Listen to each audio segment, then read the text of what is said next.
illallah wahdahu la syarikalah wa asyhadu anna Muhammadan abduhu wa rasuluhu alladzi la nabiyya wa la rasula ba'dah.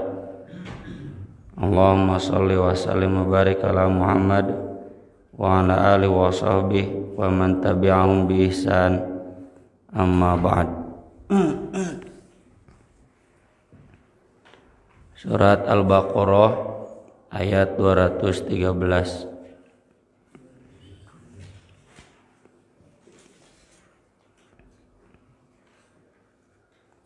A'udzu billahi minasy syaithanir rajim.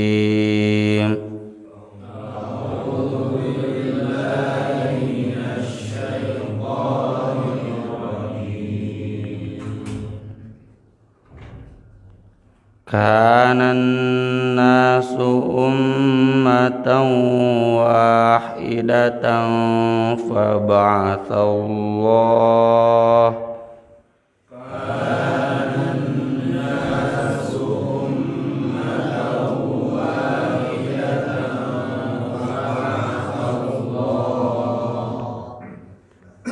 Faba'athallahu an-nabiyyina mubashshirina wa mundhirin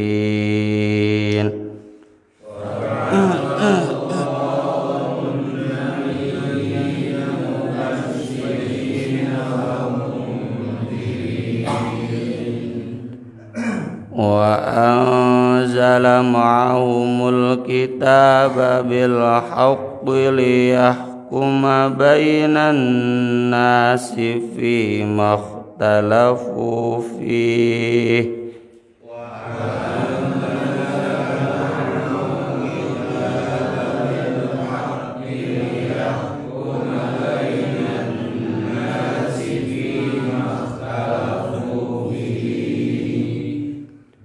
wa ma ikhtalafa fihi illa alladhina utu min ba'di ma ja'atuhum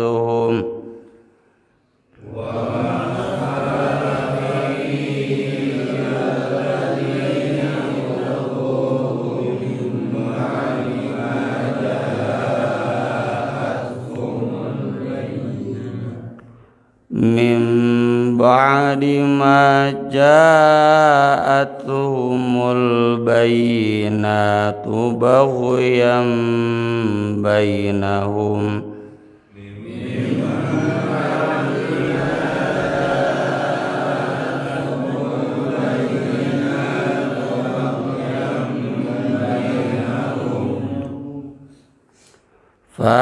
fahadallahu alladhina amanu lima ikhtalafu fihi minal haqqi bi'idhnihi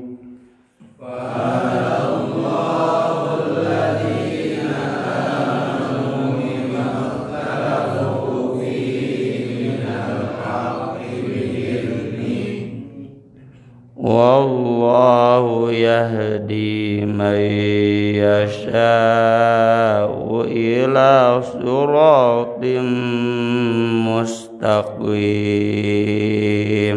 Wallahu yahdi man yasha'u ila siratim mustaqim. Mengawian itu ayat di awal jadwatil.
kanan nasu, pada awalnya manusia. Kana itu menunjukkan fi'il madi, menunjukkan sesuatu yang lampau. Pada awalnya atau dahulu manusia ummatan wahidah, satu umat. Fa ba'atsallah, lalu Allah mengirimkan, menurunkan, mengutus an-nabiyyin, para nabi, mubasyirin, sebagai pemberi kabar gembira, wa mungdirin, dan pemberi ancaman, wa anzala, dan menurunkan, ma'ahum, bersama mereka, al-kitab, kitab, bil haqqi, dengan hak, tidak ada keraguan, bukan dari setan. Liyahkuma, untuk menetapkan hukum, untuk memutuskan, bainan nas, di antara manusia, fi makhtalafu fi, dalam perkara yang mereka perselisihkan di dalamnya. Wa makhtalafa, dan tidaklah berselisih, fihi, padanya, illa, kecuali, alladzina, orang-orang yang, utuhu, mereka telah diberi kitab, mim ba'di ma, sesudah, ja'athum, datang kepada mereka, al-bayyinatu, keterangan-keterangan yang jelas, baghyan, karena kesewenang-wenangan, bainahum, di antara mereka. Fahadallah, maka Allah memberikan hidayah, alladzina amanu, kepada orang-orang yang beriman, limakhtalafu, pada apa yang mereka berselisih, fihi, padanya, minal haqqi, dari hak, biidnihi, dengan seizin Dia.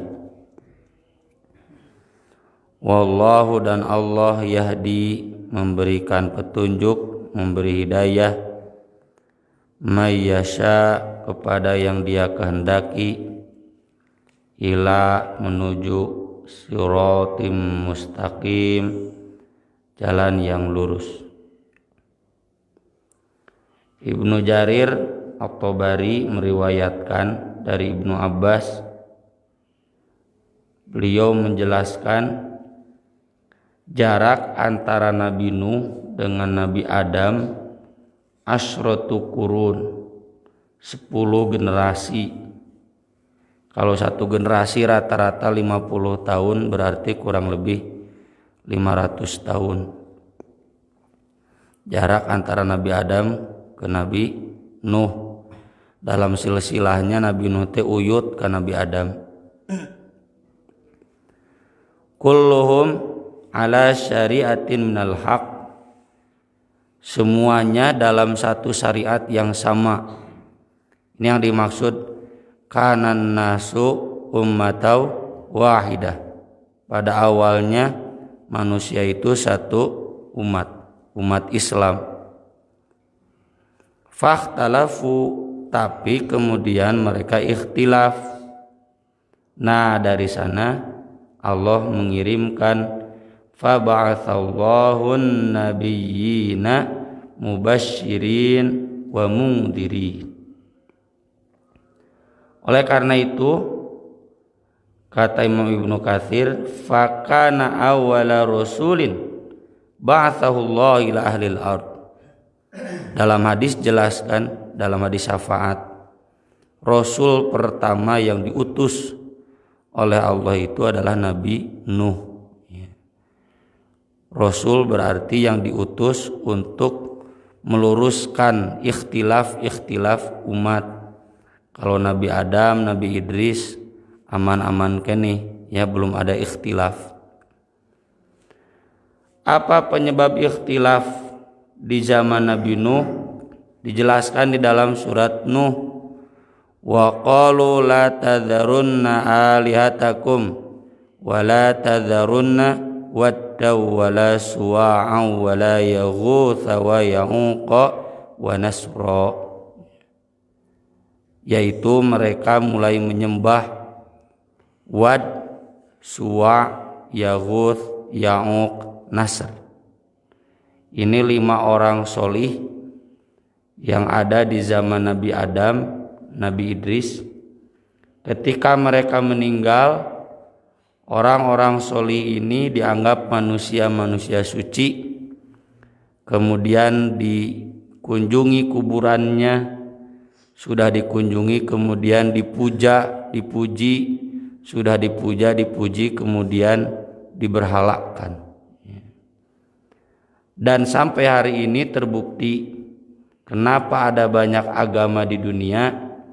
Penyebabnya adalah karena mengkultuskan orang-orang sucinya. Buddha, Siddhartha Buddha Gautama, Konghucu nya, atau Tao nya. Di Buddha teh kan banyak madhab. Yesus, ya Yesus, Nabi Isa, Nabi Yahudi, Ezra. Selalu agama-agama di dunia itu berawal dari pengkultusan, ya, pada manusia-manusia yang dianggap suci. Maka dari itu Nabi SAW di masa-masa awal memerangi, ya tanda kutip, umat Islam yang ziarah kubur. Kenapa? Karena itu awal dari kemusyrikan umat manusia. Mimitina nganjang, geus nganjang tuluy meyakini ada ini mah manusia suci, keistimewaan kadituna nyembah. Jadi Eka Mahmud rutin seminggu sekali ya Jumatan tara, ya, jadi Jumatanna di Mahmud malam Jumat Kliwon, ya, ke Masjid Matara misalnya.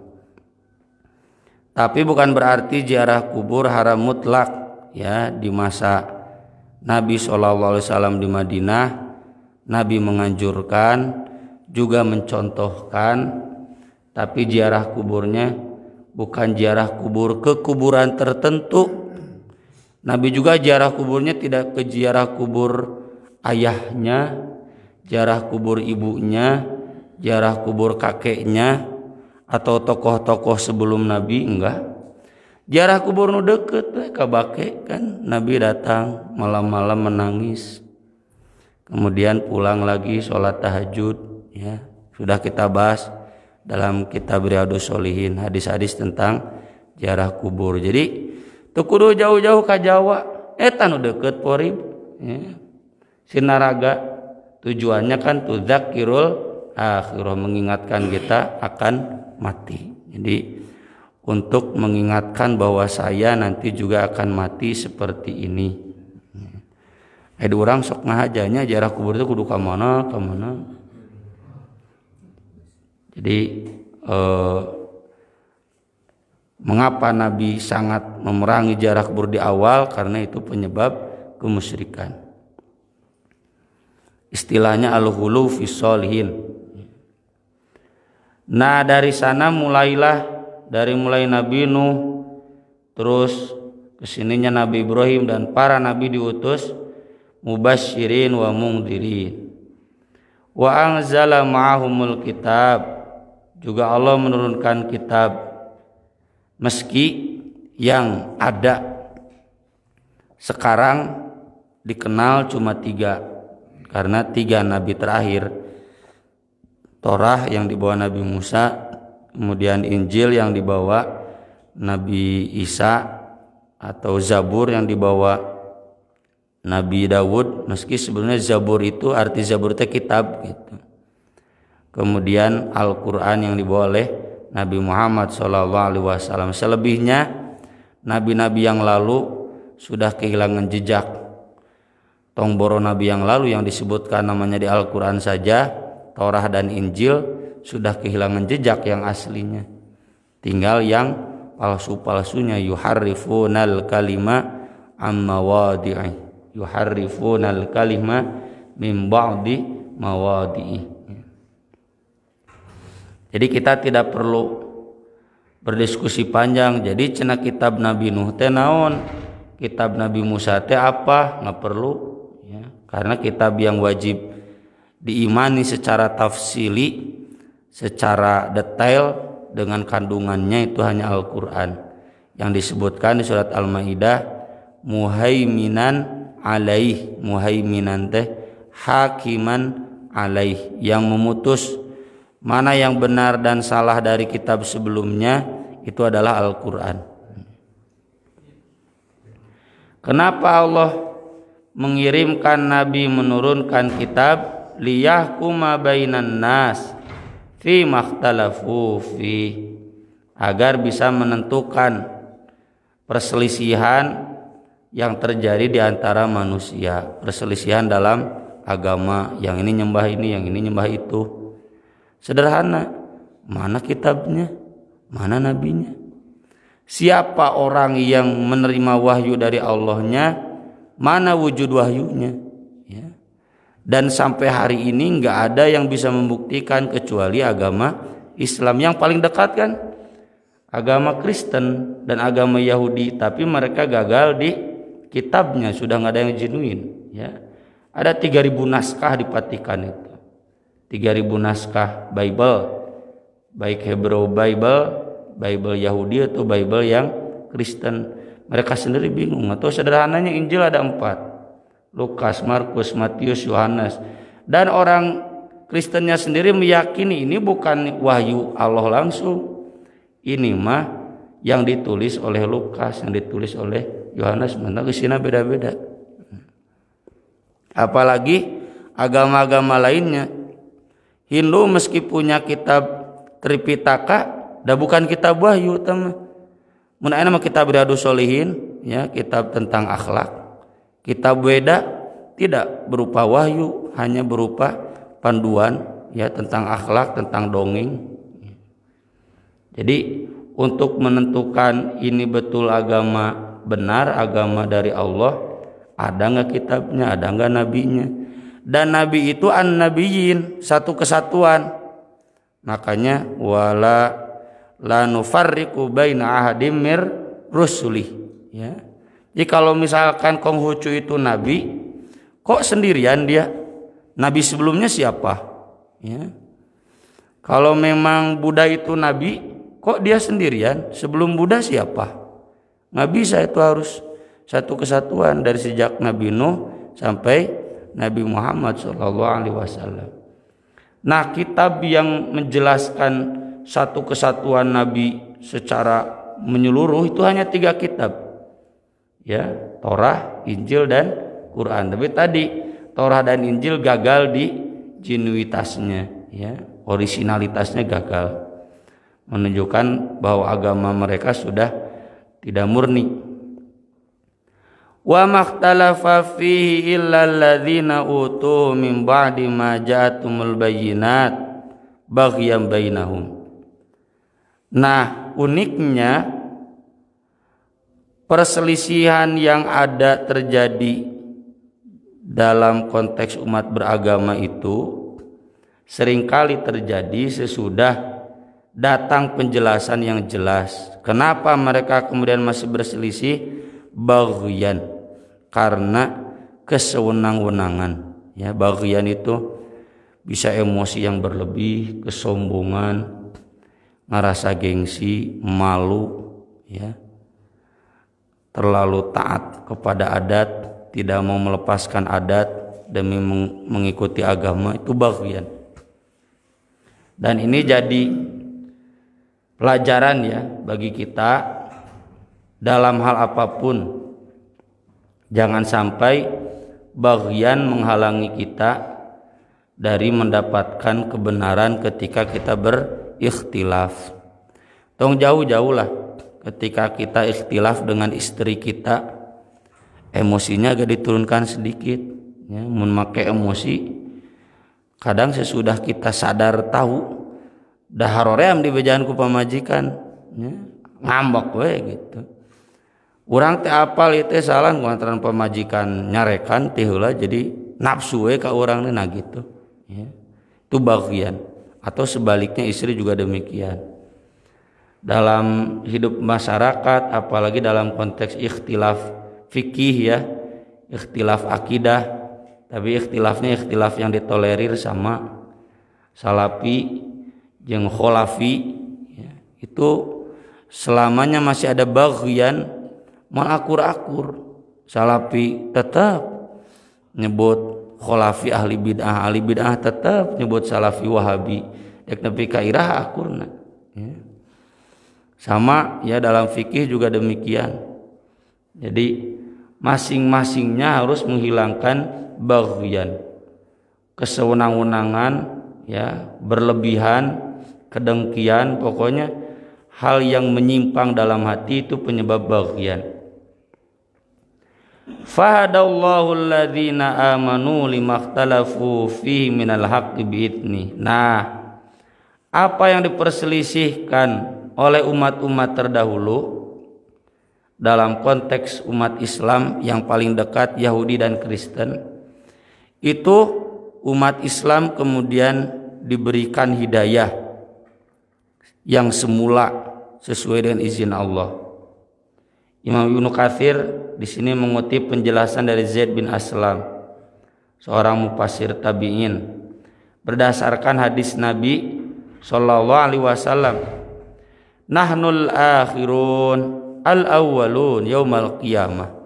Kita umat yang paling akhir, tapi nanti pada hari kiamat kita akan menjadi umat yang paling awal. Kenapa? Nahnu awwalun nas dukhulan al-jannah. Karena kita akan menjadi manusia yang paling dulu masuk surga. Baida annahum utul kitab min qablina wa utinahu min ba'dihim. Kenapa? Karena mereka diberi kitab sebelum kita, sedangkan kita sesudahnya. Jadi kita yang paling akhir di dunia. Tapi fahadanallahu limakhtalafu fihi minal haq bi'idni. Allah memberikan kita hidayah dalam perkara yang mereka berselisih atau menyelisihinya, tentunya dengan izin Allah. Apa? Nabi mencontohkan hari Jumat. Fahadal yaumul ladzi ikhtalafu fihi. Yahudi Kristen sama disyariatkannya hari Jumat. Fahadanallahu lah, Allah memberikan hidayah kepada kita. Tapi Yahudi dan Kristen menggesernya. Yahudi menggesernya ke Sabtu, lalu Kristen menggesernya ke Ahad. Fannasu lana fihi tabaun, maka manusia mengikuti kita semuanya. Faghadan lil yahud wa ba'da ghadin lin Nasoro, besok untuk Yahudi dan besoknya lagi untuk Nasrani. Orang Yahudi geser ke Sabtu ada diabadikan kan di surat Al-A'raf, ada di surat Al-Isra, ada innama ju'ila sabtu, surat An-Nahl, alal ladzi ikhtalafu fi. Kami jadikan Sabtu itu untuk orang-orang yang menyelisih karena nggak mau Jumat. Sabtu aja geser ke Sabtu, ternyata diuji deh Sabtu teh ku lauk teh gini. Yauma sabtihim syur'an wa yauma la yasbitun la ta'tihim.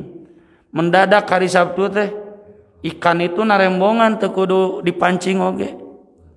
Ari lain poe Sabtu ara reubuh gitu. Atuh jadi ngarala lauk poe Sabtu teh. Dzalika nabluhum bima kanu yafsukun. Jadi awalnya Yahudi itu Jumat, cuma mereka pingin Sabtu. Udah Sabtu diuji lagi. Nah, orang Kristen karena mereka mengikuti budaya Romawi liburnya hari Ahad. Hari Ahad itu kan hari penyembahan matahari. Maka dari itu kemudian mereka menyesuaikan liburnya hari, bukan libur ya, ibadahnya hari Ahad. Ini dulu di Pajagalan sampai dipasang ya. Mengapa hari libur hari Jumat taya dalilna gitu. Nya seuri we abdi teh. Seuri teh kunaonnya berarti nu poe Ahad bapak-bapak orang Kristen. Padahal nggak nyambung gitu ya.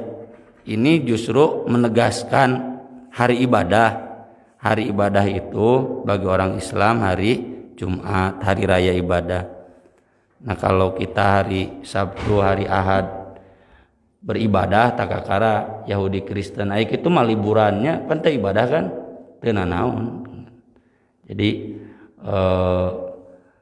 memang hari Jumat itu hari istimewa tapi tidak kemudian berarti hari libur. Dan memang ada hikmahnya juga. Mengapa di Indonesia beda dengan Timur Tengah, cek orang Timur Tengah ada masjid yang semarak di perkantoran, yang itu nggak ada di Timur Tengah, karena hikmah hari Jumat tidak libur. Di Timur Tengah mah hari Jumat libur enggak, moal aya Jumatan di kantor, baralik we ka lembur gitu. Siga hari Ahad sok, hari Ahad mun ke Jumatan kira-kira di kantor rame moal. Jadi salah satu hikmah kata para peneliti mengapa kultur keislaman di perkantoran ya, di pemerintahan, di swasta, pokoknya di pusat-pusat bisnis aktif masjidnya, karena salah satu hikmahnya Jumat tidak libur. Jadi jangan kemudian dijadikan dalil kudu pere Jumaah ya, komo di 27 mah Jumaah pere minggu pere. Kemudian kata Zaid bin Aslam, orang Yahudi Kristen menyelisih masalah kiblat. Orang Yahudi memilih timur, orang Kristen memilih timur, orang Yahudi memilih Baitul Maqdis. Maka kita diberikan hidayah untuk memilih Masjidil Haram sesuai ayat Inna awwala baiti wudi'a lin-nas lalladzi bi Bakkata mubaraka wa hudal lil alamin. Kemudian dalam salat ada yang ruku tidak sujud, ada yang sujud tidak ruku. Ada yang sholat sambil ngobrol, ada yang sholat sambil berjalan. Maka umat Islam diarahkan tarahum ruk'an sujjadai yabtaghuna fadlam minallahi wa ridwana simahum fi wujuhihim min atharis sujud dzalika mathaluhum fit Taurah. Itu dalam sejarah perang salib ya. Pasukan Kristen itu banyak yang masuk Islam gara-gara lihat pasukan Saladin al-Ayyubi sholatnya ada ruku ada sujud. Oh ini cenah yang ada di dalam Alkitab gitu. Karena mereka nggak ada ruku nggak ada sujud, sok ke gereja pasti marake meja marake bangku kumaha sujudnya. Kemudian dalam saum ya, saumnya asalnya sama dengan kita saum Ramadan kan, kama kutiba alal ladzina min qablikum, tapi mereka kemudian mengubah-ubahnya. Ada yang saum setengah hari, ada yang saum dari sebagian makanan. Saya dulu punya teman orang Kristen ya, Batak, Huria Batak, zaman SD. Aku juga suka saum, tapi cenah aku mah saumna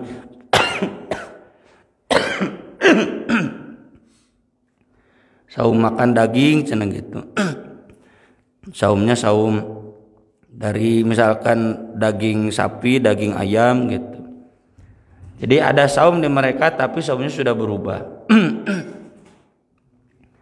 Kemudian dalam hal Nabi Ibrahim, mereka mengatakan Yahudi, orang Kristen mengatakan Kristen. Maka Allah menjelaskan, maka na Ibrahimu Yahudiyaw wala Nasraniya.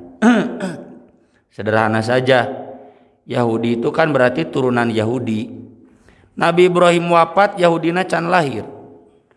Nasrani itu berarti yang percaya kepada Yesus, penyaliban Yesus. Yesus can disalib, Nabi Ibrahim geus maot pan. Piraku Nabi Ibrahim Yesus Kristus ya. Yesus na can aya.